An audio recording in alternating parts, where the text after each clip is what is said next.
La Chiesa celebra oggi la festa di San Gerlando, il santo patrono della città, al via le manifestazioni in cattedrale. La fabbrica di laterizi Agragas di Pianogatta cesserà la propria produzione a partire dal prossimo 1 marzo, al fine di adeguare i propri impianti. Daniela Baglieri è il nuovo assessore all'ambiente della regione, subentra Piero Bon, soddisfazione del coordinatore Decio Terrana. I sindaci delle ali autonomie locali hanno incontrato l'assessore regionale Marco Zambuto per pianificare le future attività.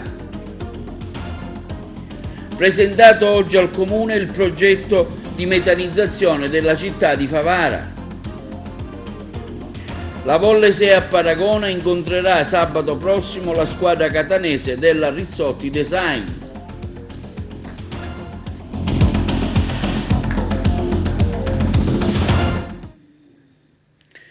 Buongiorno, benvenuti col nostro appuntamento di TVA Notizie. Oggi la città di Agrigento celebra la festa del santo patrono San Gerlando. Pomeriggio le celebrazioni in cattedrale dalle ore 17:30 in poi, con il solenne pontificale presieduto dal cardinale Don Franco Montenegro, arcivescovo di Agrigento. Quest'anno l'olio della lampada sarà portato dalla comunità del seminario e non da un'amministrazione comunale come da tradizione. Intanto ieri sono stati celebrati i primi vespri di San Gerlando con la preghiera di Monsignor Alessandro Damiano, il servizio. La nostra città celebra oggi la festa del patrono San Gerlando. A lui è infatti dedicata anche la cattedrale di Agrigento, che dopo anni di chiusura è stata riaperta al pubblico, anche se per via della pandemia le manifestazioni sono contingentate per evitare la diffusione del contagio. Anche i pubblici uffici oggi sono chiusi per rispetto della festività. Pomeriggio alle 17:30 in cattedrale sarà celebrato il solenne pontificale, presieduto da cardinale Francesco Montenegro, con riferimento del Ministero del Lettorato, 4 studenti del seminario arcivescovile ad offrire l'olio della lampada votiva. Al santo quest'anno non sarà da tradizione un sindaco di un comune della nostra provincia, ma la comunità del seminario. Intanto ieri nella cattedrale di San Gerlando sono iniziate le funzioni, come da tradizione, i primi vespri di San Gerlando. A presiedere la preghiera Monsignor Alessandro Damiano, arcivescovo coadiutore, presente anche l'arcivescovo cardinale Francesco Montenegro, il capitolo metropolitano, il seminario, un nutrito numero di fedeli. È importante ricordare San Gerlando, ha dichiarato Don Alessandro nella sua riflessione, per i presbiteri, i vescovi della Chiesa agrigentina, guardare a questo pastore che rifonde il cammino in Cristo nella Chiesa di questo territorio. Ci troviamo radunati stasera in questa Chiesa cattedrale nei primi vespri della solennità di San Gerlando. È importante ricordare questa figura, è importante per tutta la Chiesa agrigentina, è importante per i presbiteri, i vescovi della Chiesa agrigentina, guardare a questo pastore che riprende, rifonda in qualche modo il cammino in Cristo e nella Chiesa di questo territorio. E la prima esortazione è quella che ci viene dalle parole di Pietro, è rivolta proprio agli anziani, ai presbiteri, agli anziani delle comunità, quelli che poi piano piano, no, si sono riconosciuti nei presbiteri, nei preti, nei vescovi. E Pietro, ricco della sua esperienza umana e di questa esperienza umana trasfigurata dall'incontro con il pastore grande che è il buon Gesù, si permette, assume la responsabilità di questa esortazione di cui stasera siamo stati tutti noi fatti partecipi, con delle indicazioni precise. Pascete il gregge di Dio che vi è stato affidato.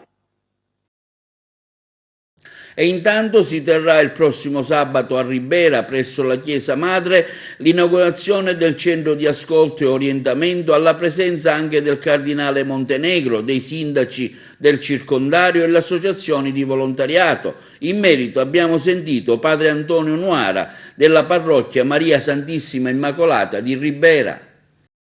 Sabato 28 febbraio alle ore 11 presso la Chiesa Madre a Ribera sarà inaugurato il centro di ascolto e di orientamento. Saranno presenti Sua Eccellenza il Cardinale Francesco Montenegro, i sindaci del circondario, le associazioni di volontariato. L'evento è organizzato da Don Antonio Nuara, parroco della parrocchia Madonna Santissima di Ribera. Il centro di ascolto è aperto ai giovani che hanno problemi con la droga, sarà guidato dalla comunità Casa dei Giovani. È un servizio che la Chiesa di Ribera e della sua forania offre al territorio. La sede è sita in via Guastella 36 dietro la Chiesa Madre. Sarà aperta ogni giovedì dalle 9:30 alle ore 13. Avremo la presenza del nostro cardinale, Sua Eminenza Monsignor Francesco Montenegro, come anche ci saranno i sacerdoti della forania e del circondario di Ribera, come anche i sindaci e anche le associazioni di volontariato. Abbiamo creato un centro di ascolto, di orientamento, che sarà gestito dalla Casa dei Giovani di Padre Lobue, per quanto riguarda quelli che sono assuntori di droga, di alcol e ludopatia, perché a Ribera purtroppo la droga è presente a fiumi. Nella provincia di Agrigento è uno dei paesi dove più si consuma e si spaccia droga.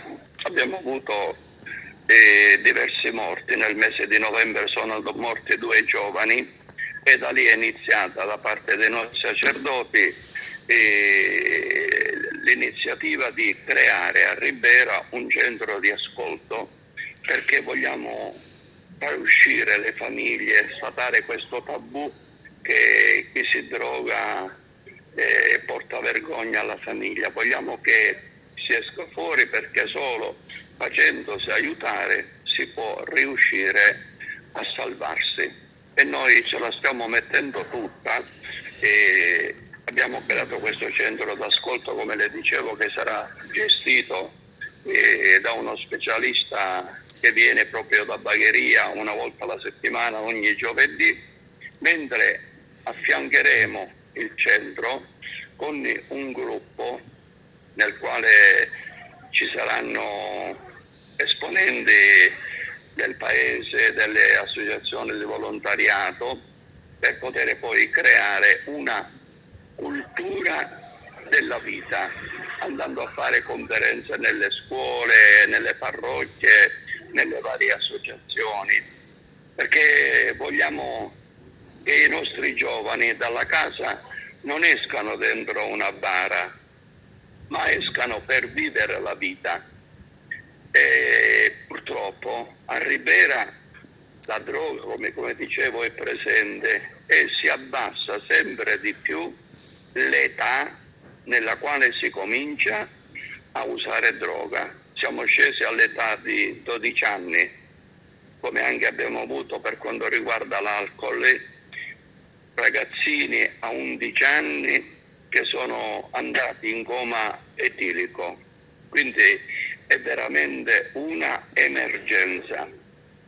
Noi sacerdoti lo stiamo facendo perché per noi essere sacerdoti non è solo celebrare messa, per noi sacerdoti è stare con la nostra gente, condividere la vita, i problemi, le sofferenze, le attese, le speranze che hanno, perché vogliamo dare una mano per risolvere i problemi, non solo per denunziarli, ma vogliamo che i problemi si risolvano, e noi ce la stiamo mettendo tutta, sperando che le famiglie a poco si convincano comincino ad uscire allo scoperto, perché se noi avremo accanto a noi le famiglie, credo che la battaglia per metà già è vinta, perché con le famiglie avremo poi anche i ragazzi e i giovani.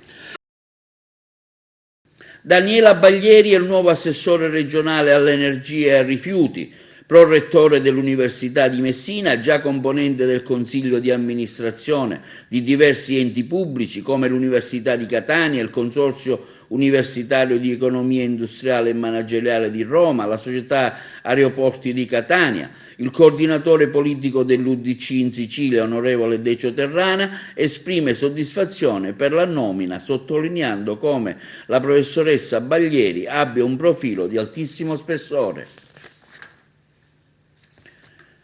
Da lunedì prossimo, 1 marzo, nelle scuole superiori della Sicilia la didattica in presenza potrà raggiungere il 75%. Le disposizioni decise dal governo regionale di Nello Musumeci sono contenute in una circolare firmata dall'assessore regionale all'istruzione Roberto Lagalla, in quanto previsto la soglia non sarà obbligatoria fin da subito ai dirigenti degli istituti secondari di secondo grado, infatti sarà data la facoltà di raggiungere in maniera graduale e progressiva l'obiettivo della percentuale massima del 75%. Sono stati ultimati ieri i lavori di decoro urbano della piazzetta San Calogero ad Agrigento. Il sindaco Miccichè e l'assessore al decoro urbano Giovanni Vaccaro hanno ringraziato la famiglia Bellavia per avere contribuito a rendere ancora più gradevole la centralissima e prestigiosa piazza di Agrigento con l'installazione di un leggio che illustra la storia del santuario dedicato al Santo Nero, i contenitori per la raccolta differenziata, un portabici con annesse delle fioriere e la nuova tabella con il nome della piazza. Il sindaco di Agrigento Franco Miccichè, al fine di prevenire dal contagio del Covid-19 la popolazione agrigentina, ha adottato 2 ordinanze.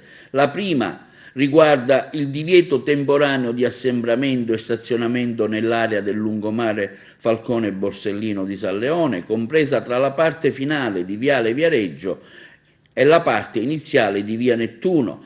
Così anche in via Atenea da sabato 27 a domenica 28. La seconda ordinanza sancisce infine il divieto di vendita da asporto delle bevande di qualsiasi genere nelle bottiglie di vetro nei giorni di sabato e domenica festivi fino al prossimo 28 marzo. La fabbrica laterizia Akragas di Pianogatta cesserà la propria produzione a partire dal prossimo 1 marzo, a seguito di verifiche e controlli effettuati dall'ARPA. Soddisfazioni sono state espresse dal primo cittadino Franco Miccichè e dall'onorevole Michele Sodano per il risultato ottenuto, in modo che la stessa possa continuare la sua produzione in futuro senza nuocere a nessuno. Vediamo il servizio. Drastico epilogo alla vicenda della fabbrica di laterizi Akragas di Contrata Pianogatta. Dopo la richiesta fatta dal sindaco Miccichè ai carabinieri forestali, all'ARPA e al comando provinciale dei Vigili del Fuoco di relazionare sul sopralluogo congiunto effettuato lo scorso 15 febbraio, nello stabilimento il dirigente dell'unità attività produttive del territorio, dottoressa Patrizia Scimecca, e dell'UOC attività produttive centro Daniele Parlacino dell'ARPA hanno risposto oggi comunicando che il 19 febbraio scorso la ditta Laterizia Akragas Produzione SRL Industrie Laterizie ha comunicato che a seguito del decreto di ispezione del 15 febbraio scorso alle contestazioni in esso contenute si è disposta la chiusura di tutti i cicli produttivi da cui derivano le emissioni convogliate e diffuse in atmosfera per un periodo di circa 18 mesi a partire dal 1 marzo 2021 prossimo. Sono molto soddisfatto del risultato ottenuto, ha affermato il sindaco Miccichè. Subito dopo il mio insediamento mi sono accorto delle emissioni di questo stabilimento nella mia duplice veste di medico, responsabile della salute pubblica e di sindaco. Non potevo lasciare la situazione com'era, dice Miccichè. Mi sono quindi recato presso l'ARPA di Agrigento a chiedere la documentazione relativa allo smaltimento dei fumi dello stabilimento di Laterizzi di Contrada Piano Gatta e ho contestualmente avviato un processo atto a verificare la situazione. Ora apprendo che questo impegno ha portato i risultati sperati. La popolazione e l'ambiente di Agrigento sono stati salvaguardati. Spero ora, conclude il sindaco, che la ditta possa così adeguare i propri impianti alle attuali normative sull'inquinamento da fumo e possa continuare il suo ciclo produttivo senza nuocere a nessuno.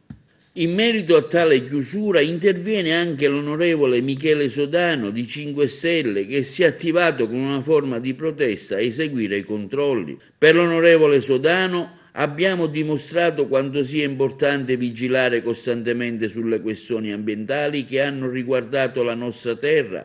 Voglio ringraziare la collettività che ha dato grande eco alle iniziative intraprese, alle forze dell'ordine, la procura, l'ARPA, il sindaco di Agrigento per il necessario lavoro svolto a tutela del nostro ecosistema e della salute pubblica. Sodano continua affermando come rimane una questione di centrale importanza che non intendo lasciare in sospeso. La Giunta Musumeci deve riattivare immediatamente il laboratorio ARPA di Agrigento, smantellato da parte dell'assessorato all'ambiente a partire dal 15 gennaio di quest'anno. Per Sodano queste scelte non si riescono a comprendere. È stato cancellato un presidio fondamentale di controllo ambientale, la cui assenza impedisce fondamentali garanzie di sicurezza in tutta la provincia. Sodano conclude dicendo: la battaglia di civiltà su Piano Gatta deve ispirarci a essere la prima di un nuovo modello di raggiungimento di conquiste per la nostra isola. Sono disponibili in tutti i centri siciliani le nuove date relative al mese di aprile per la prenotazione delle vaccinazioni anti-Covid riservate agli over 80. Tutto ciò è stato possibile grazie alla conferma delle previsioni di consegna delle doti di vaccini BioNTech e Pfizer. I cittadini con età pari o superiore ad 80 anni, compresa la classe 1941, potranno utilizzare l'apposita piattaforma prenotazioni.vaccinicovid.gov.it. L'Italia era il modello da seguire, uno dei paesi più virtuosi dell'Unione Europea per la somministrazione dei vaccini anti-Covid-19, questo fino a qualche settimana fa. Poi le cose sono cambiate, il nostro paese ha nettamente rallentato la somministrazione dei vaccini che dovrebbero immunizzare entro l'estate gran parte della popolazione dello stivale. L'ultimo aggiornamento alle ore 8 del 24 febbraio 2021 evidenzia che le dosi somministrate sono state 3.702.079 per un totale di oltre 1 milione di persone vaccinate, prima e seconda dose ricevute. La situazione in Italia è cambiata negli ultimi giorni, soprattutto con l'arrivo del vaccino di AstraZeneca, quello che al momento sembra essere somministrato più lentamente da tante regioni. Il primo motivo sembra essere il passaggio da una vaccinazione negli ospedali e nelle strutture sanitarie a una di massa che ha creato molte difficoltà, anche perché fino a pochissimi giorni fa non era ancora stato deciso a chi somministrare realmente il vaccino AstraZeneca. Alla fine si è deciso di darlo agli under 65. Il suggerimento è quello di inoculare questo vaccino soprattutto a personale scolastico e forze dell'ordine, ma al momento la maggior parte delle regioni è indietro su questi dati e ognuna decide comunque in autonomia la sua strategia vaccinale. Vediamo allora come sta andando la campagna vaccinale in Italia rispetto al resto del mondo e soprattutto rispetto all'Unione Europea, considerando che le dosi di vaccino sono in percentuale uguali per tutti i 20 Stati membri. Al momento in Europa i vaccini approvati sono i 3 che sta utilizzando l'Italia, ma ci sono paesi come Croazia e Malta che utilizzano solo il Pfizer, mentre l'Ungheria ha approvato anche Sinopharm e Sputnik. Il ritmo più serrato è quello di Israele, seguito da Serbia, Emirati Arabi, Cile, Regno Unito, Turchia ed USA, nessun paese dunque europeo. Se vediamo il dato giornaliero dei paesi dell'Unione Europea le cose però cambiano. Malta è prima con 0,41, seguita da Ungheria e Grecia. Tra i paesi più grandi troviamo la Polonia, la Francia e la Spagna, la Germania e l'Italia con solo lo 0,13. Siamo tra gli ultimi in assoluto, peggio di noi solo la Repubblica Ceca, Belgio e Lettonia. La media europea si attesta allo 0,16, leggermente più elevata dal valore registrato dall'Italia.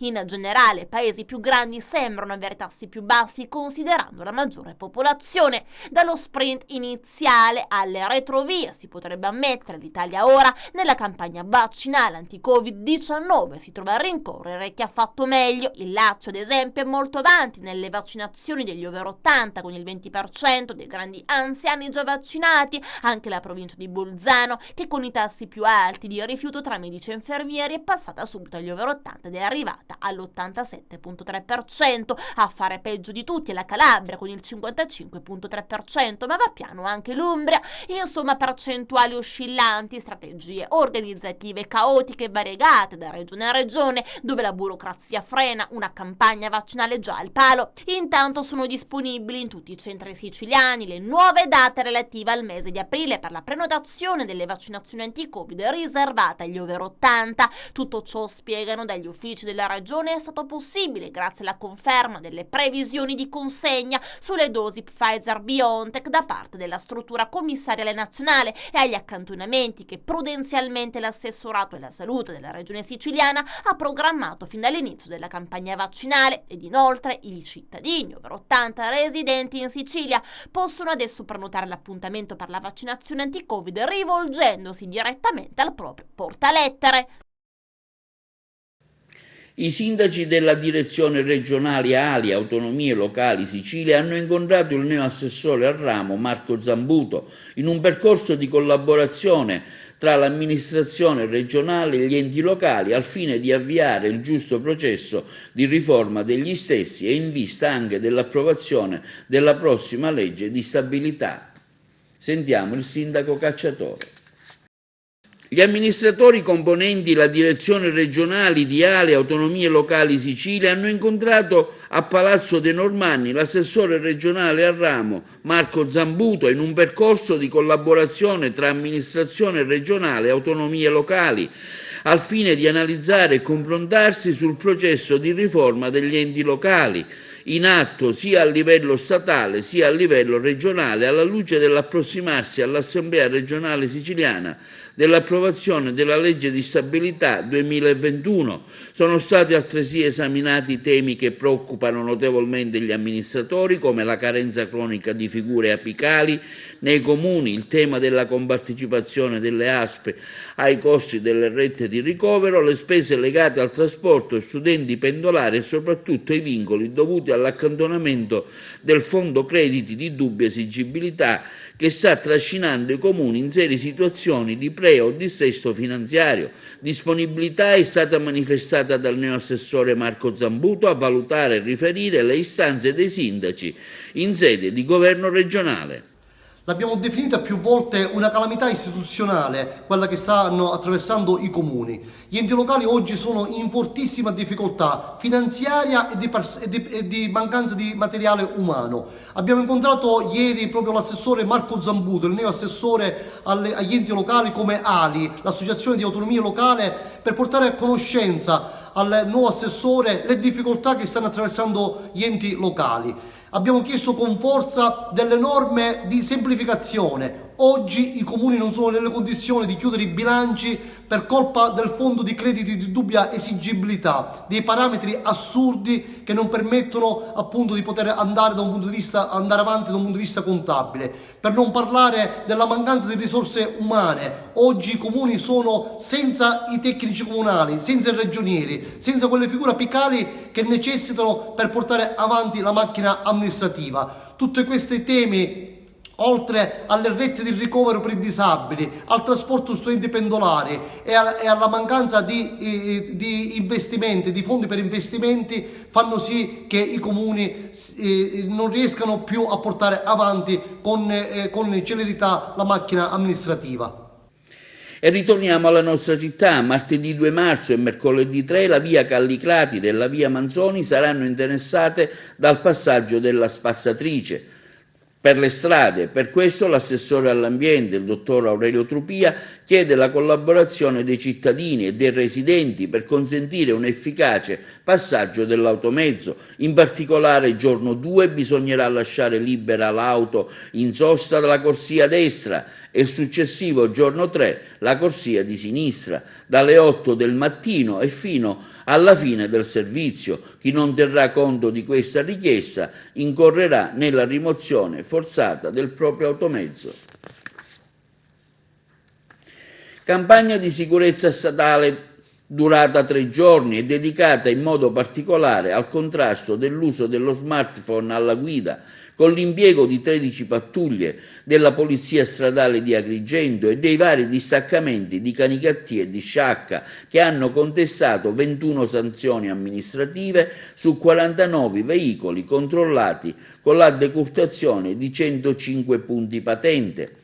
Parallelamente sono proseguiti anche i servizi per il contrasto alle violazioni ai limiti di velocità, anch'esse tra le principali cause di incidenti stradali, con particolare riguardo alla strada statale 640, con l'utilizzo di un nuovo telelaser denominato TrueCam, di ultimissima generazione, dotato di videocamera in grado di generare brevi video come prova a supporto delle infrazioni accertate. In occasione dei servizi effettuati sono state accertate 7 contravvenzioni elevate ai sensi dell'articolo 142 del Codice della strada, con velocità massime rilevate di 201 e 213 km/h, con le decurtazioni nel complesso di 50 punti a patente. A nome mio e di Confcommercio mi complimento con l'assessore alle attività produttive del Comune di Agrigento, Francesco Picarella, per come sta gestendo la situazione dei mercati anche rionali in questo particolare momento di pandemia. Ad affermarlo è Alfonso Valenza, presidente di Confcommercio Agrigento, che aggiunge: l'assessore Picarella, da attento conoscitore della materia, è riuscito a dare una nuova spinta ai mercatini rionali attraverso il rilancio di questa forma di commercio che va incontro alle esigenze dei residenti e della fascia di popolazione con ridotta capacità di spostamento, in alcuni casi anche di spesa. Bravo è stato Picarella a mantenere i mercati attivi quando ci sono state le condizioni per farlo in sicurezza.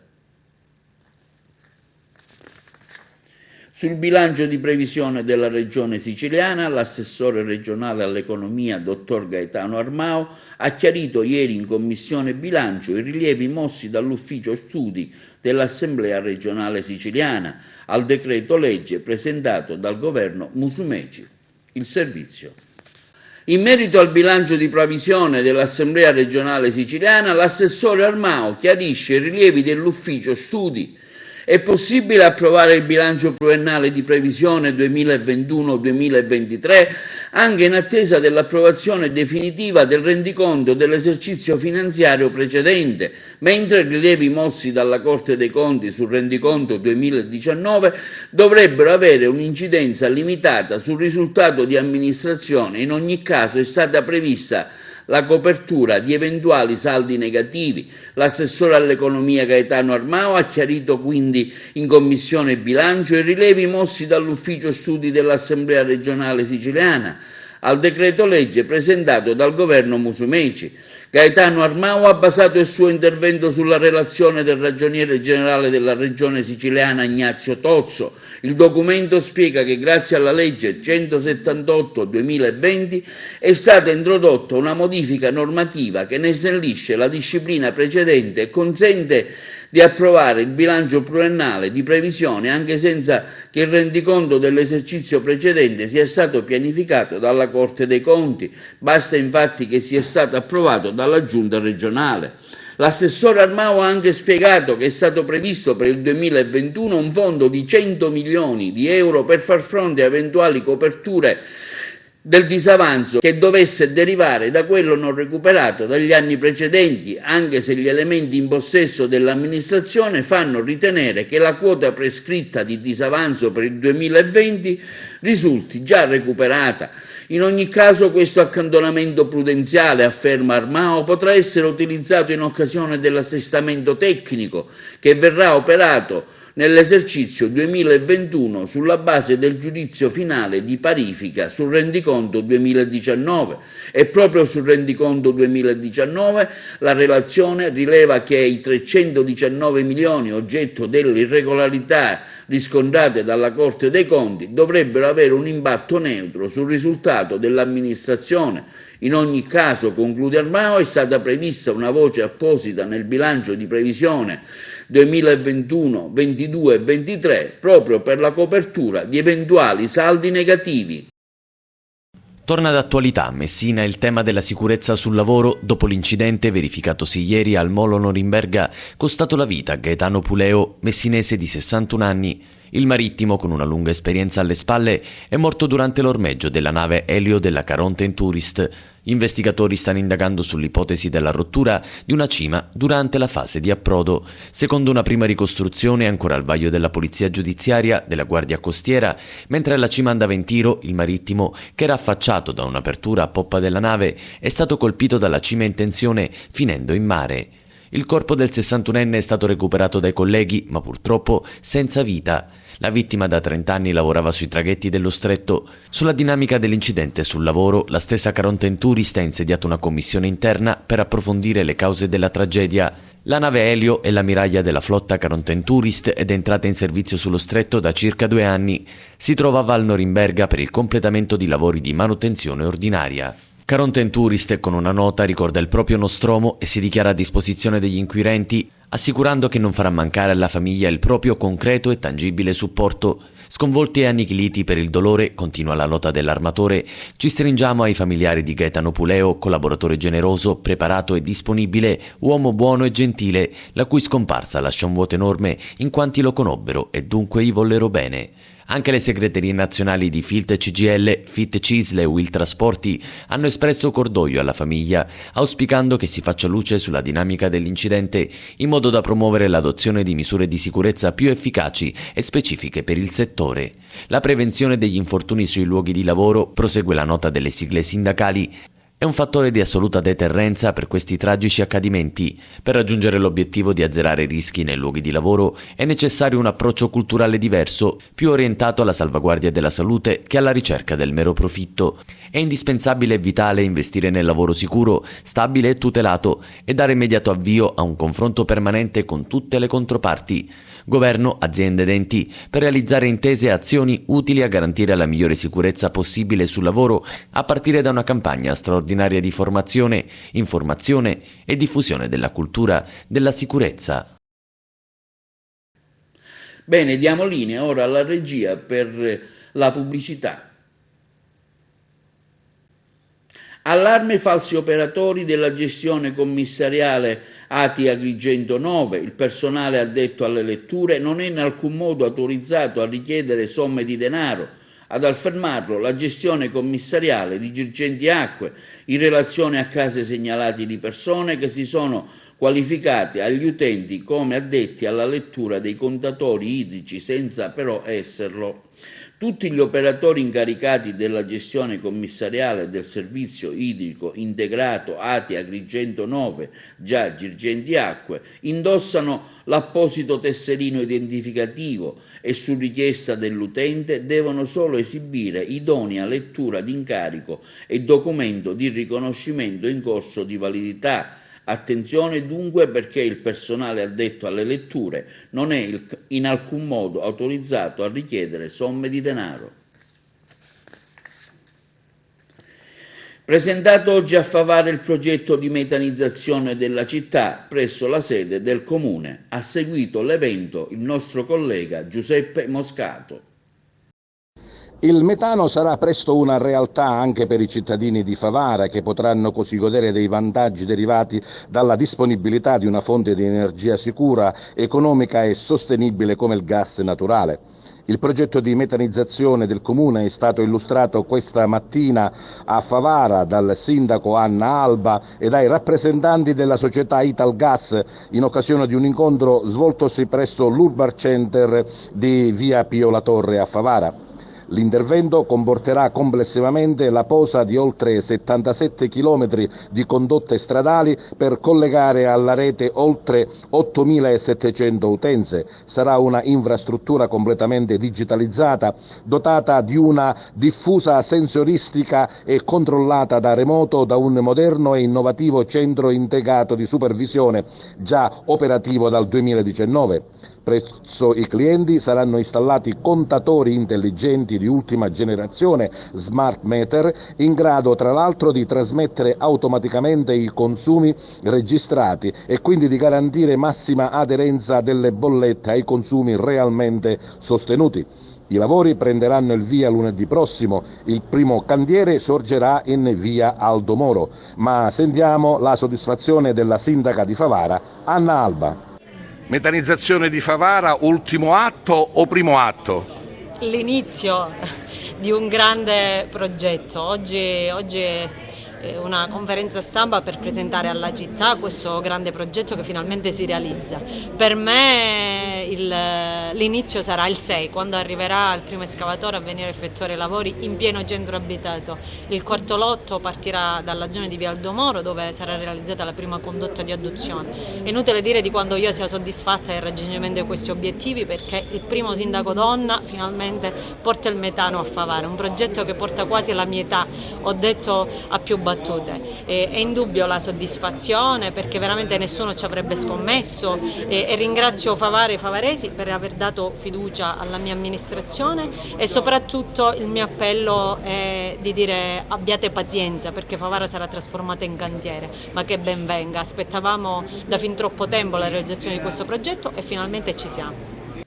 La spiaggia dell'Isola dei Conigli di Lampedusa si conferma ancora una volta meraviglia della natura, ammirata e apprezzata in tutto il mondo, secondo la classifica pubblicata da TripAdvisor. È infatti la preferita in Europa e tra le prime nella classifica tra le spiagge più belle del mondo. Lo dice il sindaco Totò Martello di Lampedusa e Linosa. Questo risultato, afferma Martello, è per la nostra comunità un motivo di orgoglio e rappresenta un riconoscimento nei confronti di quanti si sono impegnati e continuano a impegnarsi nella tutela delle nostre inimitabili bellezze ambientali e naturali e del nostro mare cristallino. Ci auguriamo, continua Martello, che le condizioni legate al Covid-19 potranno permettere presto una ripresa degli spostamenti, dei flussi turistici, in modo che Lampedusa, così come Linosa, possano tornare a regalare emozioni uniche a chi avrà la possibilità di visitarle.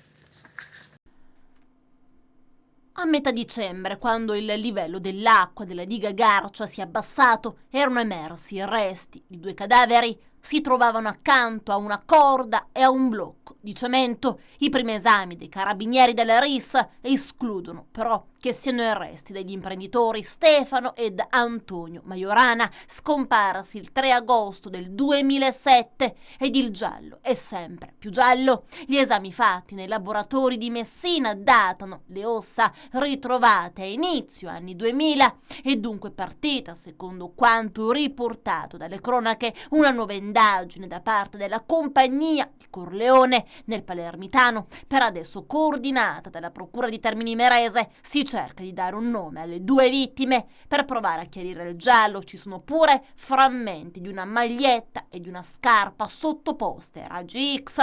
Restano avvolti dal mistero anche resti ritrovati nell'ottobre del 2016 dentro una foiba scoperta su una montagna che si affaccia sulla diga. Sono i resti di 14 persone, fra cui 2 bambini ed una donna. In quel caso le analisi hanno datato le ossa fra le 2 guerre mondiali e la fine degli anni 70 e hanno raccontato anche altro. Alcune di quelle persone vennero infatti ammazzate prima di essere seppellite a colpi di pallettoni. Nella foiba i carabinieri di Monreale erano arrivati dopo la soffiata di un anziano contadino che voleva levarsi un peso dalla coscienza. Quel posto l'ho scoperto 20 anni fa, disse.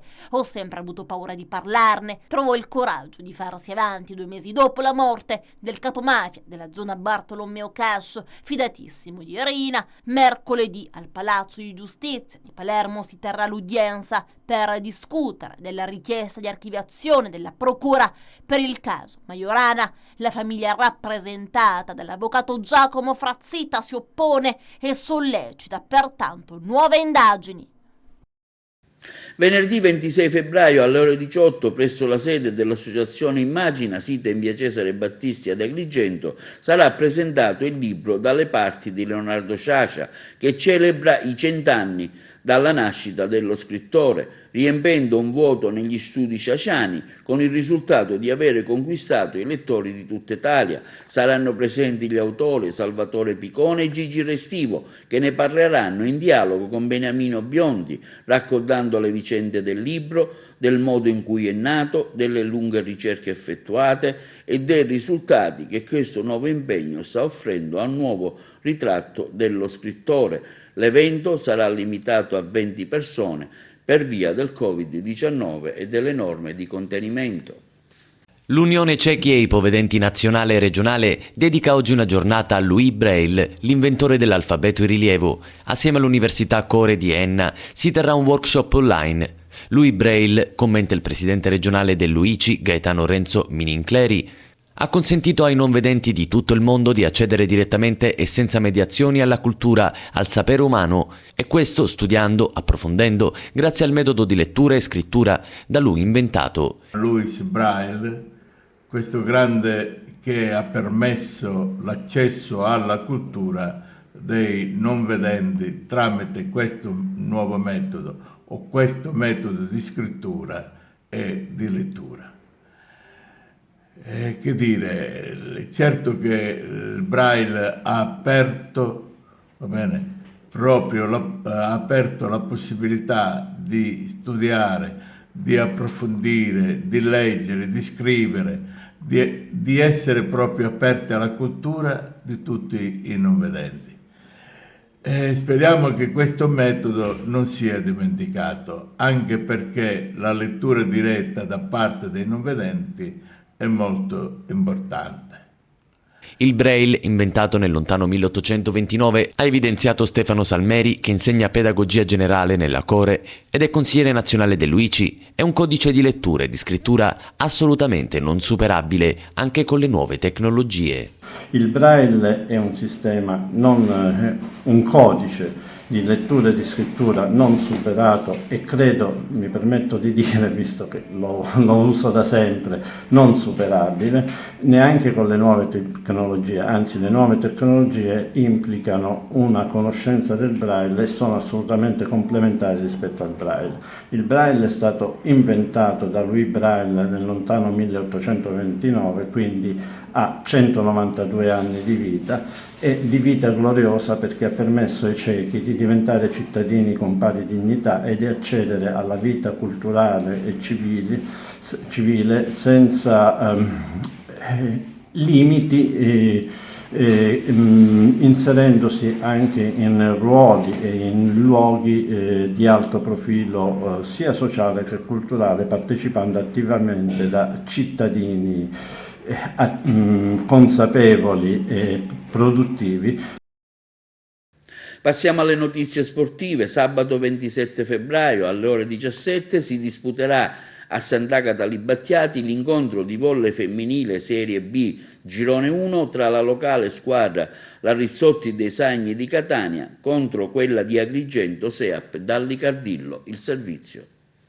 Sabato 27 febbraio alle ore 17 presso la palestra Sporting Center di Sant'Agata Libattiati la squadra di Nino Di Giacomo, la Dallicardillo Seap Paragona, sarà ospite della Rizzotti dei Sagni di Catania per la prima giornata di ritorno del campionato di Serie B2 Girone 2. Ascoltiamo in merito la palleggiatrice e il vice capitano Valeria Caracuta e il coach Massimo Daggioni. Beh, sicuramente è una gara difficile, dovremmo essere pronti ad affrontare una squadra che viene da una sconfitta e soprattutto una squadra che sta dimostrando in questo campionato un livello molto alto di gioco, può dar fastidio a tutte. E sicuramente quello che dobbiamo fare è entrare concentrati dal primo punto e provare ad aggredirle, perché come ho detto prima loro sicuramente proveranno a fare lo stesso. Nel corso del campionato in queste poche partite comunque sono cresciute tanto. Era anche la prima partita, quindi sarà una partita totalmente diversa e sicuramente avranno cambiato anche, stiamo iniziando a studiare adesso la squadra e hanno cambiato diverse situazioni, per cui dobbiamo essere bravi ad affrontarle da subito. Ma le gare sono tutte molto difficili, insomma, la particolarità di questo campionato è stata detta più volte, quindi non mi sto a ripetere, sono tutte un campionato molto compresso, peraltro successivamente dovremo recuperare la partita che non era stata disputata a causa Covid, quindi avremo insomma 3 partite in una settimana.